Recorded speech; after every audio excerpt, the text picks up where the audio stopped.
In a small village cradled by rolling fields and a meandering river, everyone knew Lucas. Not because he was kind or bright, but because he had a habit mischief. He would fling pebbles at the milkman's cart, shout jokes during assemblies, and pull pranks that left people sighing more than laughing. The villagers called him that Lucas, a boy full of energy and short on restraint. At home, his mother, Anna, worked late at the bakery. His father, Tom, fixed fences for a living and came home with hands hardened by work. There was love in their house, but little patience for Lucas's constant testing of boundaries. "Lucas, don't," his mother would say for the 100th time. He would grin and dart out the door. Inside Lucas, though, something else lived beside the jokes, a quiet loneliness. He never spoke about it. It hid behind a laugh and a shove, because showing weakness felt worse than being annoying. One crisp autumn afternoon, children raced toward the old stone bridge. Lucas, in his usual mood, pushed a classmate Evan for a laugh. Evan slipped on loose gravel and hit his head on the bridge rail. The air cut like a knife. For the first time, Lucas didn't hear laughter. He heard silence, then a small, broken sound. Evan's face had changed. Fear replaced amusement. He whispered, "Barely audible, Lucas, one day your joke will hurt someone you love." That night, Lucas lay awake. The whisper replayed like a bell. It wasn't a shout. It wasn't a punishment. It was a small, clear truth, and it echoed in a place Lucas hadn't let anyone see his conscience. Weeks later, the village bell tolled with different footsteps. A new family arrived. With them came Daniel. He was the kind of boy who walked slowly, looked people in the eye, and did small tasks without announcing them. Daniel fixed a neighbor's gate while carrying a box and returned the paintbrush he found on the path. Lucas intended to tease him. Old habits die hard. But Daniel didn't react the way others did. He smiled, and when Lucas pushed him, he simply said, softly, "You could be someone who helps, you know." The words were simple and dangerous. Daniel didn't mock Lucas, didn't walk away. He offered an idea, that Lucas could be better. For the first time, Lucas heard possibility wrapped in kindness, not criticism. Change doesn't leap, it crawls. Daniel's patience created small windows. He invited Lucas to mend a broken fence together. "It's heavy work," Daniel said, "but when two hands do it, it's faster." Lucas came, fists clenched, ready to joke. Instead, he listened. He learned how to pass a plank, how to hold a nail steady, how to measure twice and cut once. When he handed the hammer to Daniel and saw the gate click into place, something inside him warmed. It wasn't applause that did it, just the quiet satisfaction of building, not breaking. That night, Lucas apologized to Mr. Blake for the apples.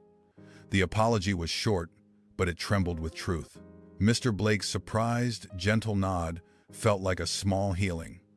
Old habits responded like muscle memory. Lucas slipped. He teased again. A neighbor scolded him sharply, and he stormed off. Growth, Daniel warned him one evening as they sat under the stars, wasn't a straight line. "You'll fall," Daniel said, "but keep getting up." So Lucas did. He returned to the bakery at dawn and helped Anna sweep even when no one watched.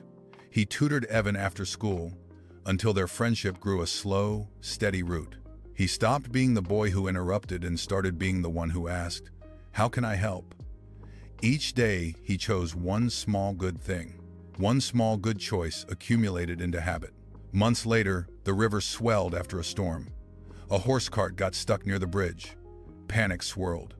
People shouted instructions and pointed fingers. Lucas didn't think of his old chest of excuses. He ran. He organized the children to form a human chain. He listened and shouted the calm commands Daniel had once used. He pushed where strength was needed and guided where brains were needed. When the cart finally came free, villagers clapped not because Lucas wanted their applause, but because he had earned their trust. His father hugged him hard that evening, hands rough, voice raw. "You did right, son," Tom said. Lucas felt the warmth of something deeper than pride belonging. Over the following year, Lucas's name changed in the village. Parents nodded to him without suspicion. Children chose him for teams, not because he forced his way in, but because he had learned how to make others better. He still laughed, he was still Lucas, but the laugh was different now. It had room for empathy. Evan and Lucas repaired their friendship into something honest. Anna's worries softened. Tom began to whisper to his friends about his boy who had learned to listen. Lucas discovered that the world responded when he met it with care. Daniel moved away the following summer. The village feared that Lucas would slide back into old ways, but Daniel had given him something more durable than advice, a model. Lucas began to teach others how to hold a hammer and how to say sorry. He became the friend who steps in quietly when someone is hurting. His small choices had created a ripple, one person's consistent kindness spreading into many lives. Years later, Lucas stood by the same bridge. He was older, with calluses from honest work, and a smile that knew both trouble and repair. A child approached, mischief in their eyes. Lucas crouched down, looked them in the eye, and said, "Gently, jokes are funny until someone gets hurt. Try helping me with this instead." The child hesitated, then joined him.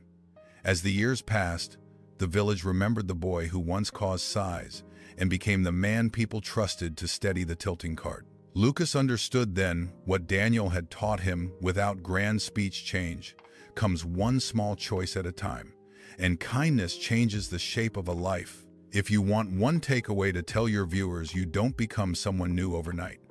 You become someone new by choosing small, good actions again and again. One kind friend, one honest apology, one helping hand at a time. That's where real change lives.